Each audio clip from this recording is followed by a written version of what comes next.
So, hi there, fight fans. My name is Kian Laing. I'm here today with Manchester top team head coach Carl Prince. Carl, how are we doing today? Yeah, very well, thank you. How about yourself? I'm very good, thank you. It's no surprise to hear you're doing well. You're obviously on an absolute tear right now, especially in the UFC. Lerone Yeah. Murphy's on an 8 fight win streak. Tabor Gautier also debuted just over a month ago. What do you reckon you attribute this recent success to? Lerone or Atiba? Either. We'll start with Yeah. Lerone. Lerone's just probably the most dedicated, committed athlete that I've ever dealt with. Across all Yeah. formats. There's just no secrets to success. I wish there was a magic pill I could give the guys on a Monday morning that are gonna put them in that position, but I just attribute like his successes to getting there 30 minutes early, doing his due diligence, like being a constant student of the game, and I would say like his knowledge of the game and his eye for fighting is like without like parallel really. We've been on this journey together now for almost 10 years. So there's Wow, no yeah. surprises with me. I know what he's been capable of since the moment he walked through the door, and he never exceeds my expectations. In fact, I expect a lot more of him, to be honest. I know that he's capable of, and just really scratching the surface of what he can do. So yeah, now got to push forward, get some finishes, and build towards the belt. Hopefully by the end of the year. For a fever, 3 years ago, I got gifted a 19-year-old like ridiculous athlete. That was raw, but had like a crazy amount of aggression that just managed to harness and push towards like his potential really. So again, just getting started with him. Only had 8 fights, I think, now as a professional. Wow. Yeah, just getting started out. But for him to go out there in Mexico and put them together like such composed, relaxed performance in his UFC debut really spoke towards like the type of training that we're doing, the type of mental approach that I've got for him. Because when he came here, it was just a cold killer, but now he's like really callous with it and calculated. So yeah, really happy with both those guys, and we're right on schedule with the pair of them. Yeah, I think it's amazing when you see a guy like a Tabor. I mean, he was 22 in that fight in Mexico, which is, I mean, that's my age. It amazed me how just calm he was, just laughing in the cage even at times. And even when he hurt Medina at the end, he didn't rush in or anything. He seemed to pick his shots really well, especially the knee up the middle. Is that, was he nowhere near that? Like you say, he was a cold killer when he came in. How has he been able to grow really through that? Yeah, for a lot of white knuckle rides for me, really inspiring. Like, just because he carries like such ridiculous power, but with ridiculous power it comes responsibility. So like just making him understanding that he's actually less of a fighter when he's trying to get the finish. So like over time, I really bought into that message, and obviously as his English has improved and my French has regressed, kind of got to a point where we have a great understanding, and he really trusts in me, and I trust in him, and yeah, I think like he doesn't have to try to hit you hard to hit you hard. So just having that responsibility of work and understanding like the theory behind the damage, like how to set things up and how to take your time and be alive in those moments. With some people, you have to teach them how to fight. But with Yeah. him, he was born to fight. So just like harnessing that and making sure that he utilizes that and uses it at the right time rather than that being the first button that he presses. And yeah, it was a good graduation towards that. And now that he's seen the benefits of that, he's only going to reap the rewards moving forward. Yeah. And do you think what's next for him is just trying to get him in the cage as much as possible and get him as much Yeah, experience as you can? the UFC were as excited as we were. So they messaged me straight afterwards, Maynard, saying that he wants to get him a quick turnaround, which echoed my thoughts. At the moment, the only thing that he does lack is experience. Obviously, just being 23 years old, just turned. So they just needs to get more out, more experience as possible. They offered us a fight in May. Sadly, he didn't have his American visa. In fact, he was on this Oh, weekend wow. card, so he didn't have a Wow. visa for Montreal. But the same fight that we accepted in May is now going to go ahead in July. I can't release the opponent or anything because it's not been announced, but he has a fight confirmed in July. And then hopefully by that, maybe get even if all things go to plan, I'd like to see him fight 4 times this year. So that's the goal. Well, that's perfect. Sounds great. And for Lerone, I mean, you mentioned before that he's a student of the game. I think the biggest thing I've taken away, especially from his last 3 fights, is just the variety of ways that he can win a fight. Like the Barboza fight, he threw over 400 strikes. It was really high pressure, high volume.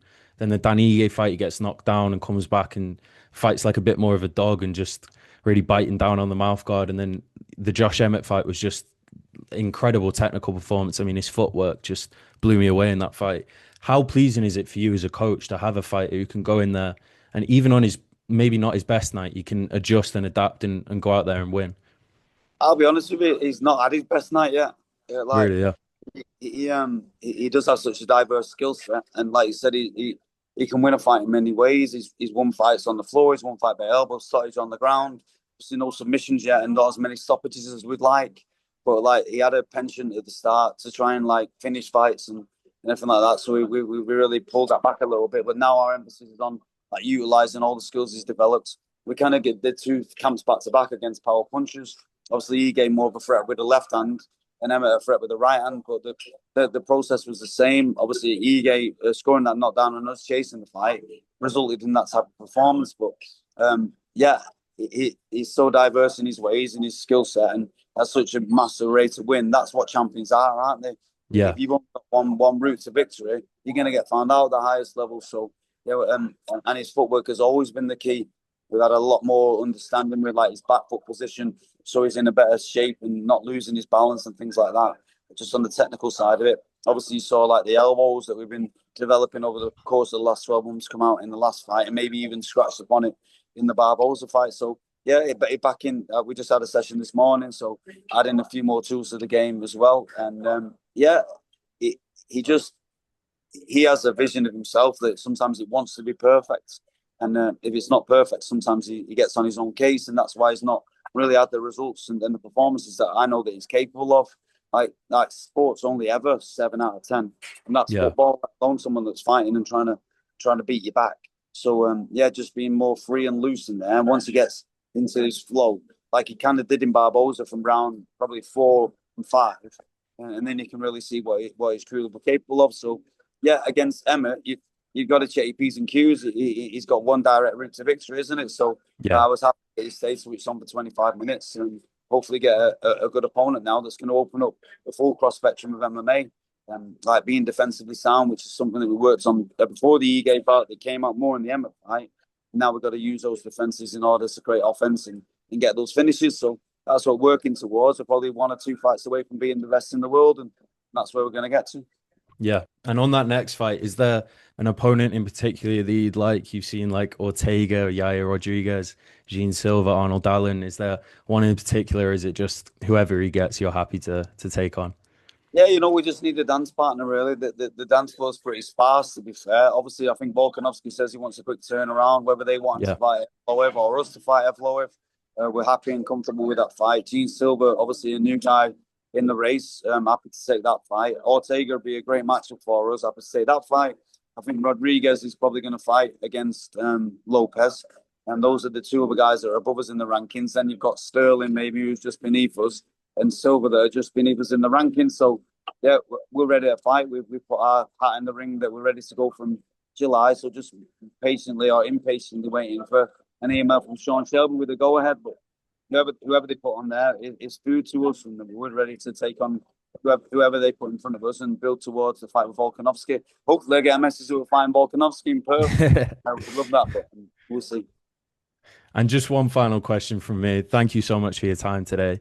You're obviously traveling to Belfast this weekend. Yeah, Huge tomorrow, card.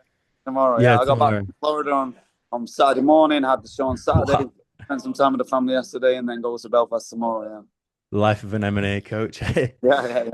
Obviously a huge card with the PFL. You've got Malachi Edwards, Lewis McGrillen in the co-main. How Yeah. excited are you for it this weekend? Yeah, it's never a bad time, is it? Going away with your friends and everything like that at the hotel. And we've got a big fan of us this time. Obviously, Malachi making his PFL debut. And we've already known what he's been capable of for a number of years. And a good matchup for him, stylistically. A guy that's a little bit taller, looks to press the action. And he's going to build right into Malachi's wheelhouse. And he's going to get a chance to display just what he's truly capable of. And been waiting for this opportunity throughout. And then we also have Sammy Jo Luxton, who's making her PFL debut against Oh, yeah. Shamrock.